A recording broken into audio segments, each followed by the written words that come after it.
अक्षय, ये बताएंगे मुझे, आपको क्या ऑपरेशन सिंदूर में और ये 12 दिन की लड़ाई में कुछ सिमिलैरिटीज दिखती हैं? सिमिलैरिटीज दिख रही हैं, स्पेशली ईरान और पाकिस्तान की अगर हम बात करते हैं तो जिस तरह से देखिए क्या होता है कि जब हम कोई वॉर या कॉन्फ्लिक्ट की बात करते हैं, कुछ ऑब्जेक्टिव्स होते हैं। इस समय इजराइल या यूएस का ऑब्जेक्टिव ईरान को कैप्चर करना या एक्चुअली मैं देखूं तो रजीम चेंज करना नहीं था, जैसे लोगों ने बताया। क्योंकि जैसा भी जनरल दयाल ने भी बोला, US has already learned it's lessons. हम इराक की बात करें, अफगानिस्तान की बात करें, लिबिया की बात करें, हर एक केस में अगर आपको रजीम चेंज करनी है, आपको बूट्स ऑन ग्राउंड चाहिए। और इस समय इतनी कॉस्टली वॉर अफोर्ड करना अमेरिका के बस की नहीं है और ना वो ऐसा करेगा। नंबर 2, अच्छा, आपके हिसाब से कौन जीता फिर?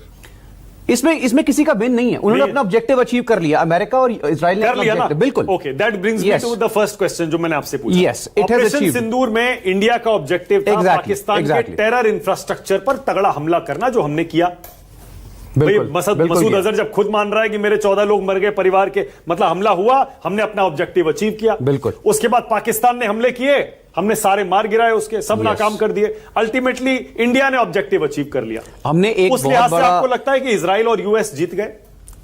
बिल्कुल। अगर मैं ऑब्जेक्टिव्स की बात करूं, उनका ऑब्जेक्टिव क्लियर था, उन्होंने अचीव कर लिया है। लेकिन ये मैं स्टार्टिंग से कह रहा हूं, आपके चैनल पे भी मैंने 2-3 बार ये चीज बोली है, आप ईरान को यूरेनियम या एनरिच्ड यूरेनियम लेने से कितने दिन रोकेंगे? कुछ टाइम के बाद वो भी अपना बॉम्ब बना लेगा। ये 1980 तो है नहीं, 1991 के बाद यूएसएसआर डिक्लाइन के बाद यूएस को लगा भाई यूनिपोलर वर्ल्ड है, मैं सुपर पावर हूं। अब ऐसा नहीं है। You have India, you have China, you have Russia, you have European union, everybody is a super power. आप आज नहीं तो कल आप देखेंगे Iran will make it's bomb.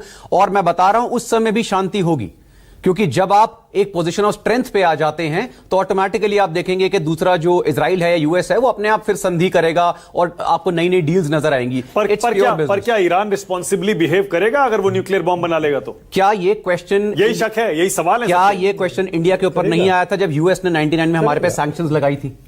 क्या हमें भी तो मना किया गया था कि हम अपना यूरेनियम नहीं बना सकते, बॉम्ब नहीं बना सकते? हमने करा। Did we behave irresponsibly? I don't think so. Iran is a very responsible country. बहुत mature, बहुत strong उसकी पार है। और अगर कल को उनके पास बॉम्ब आता भी है तो आप देखेंगे इंटरनेशनल पॉलिटिक्स उस हिसाब से शेप लेगी, उस हिसाब से चेंज होगी। Okay, all right.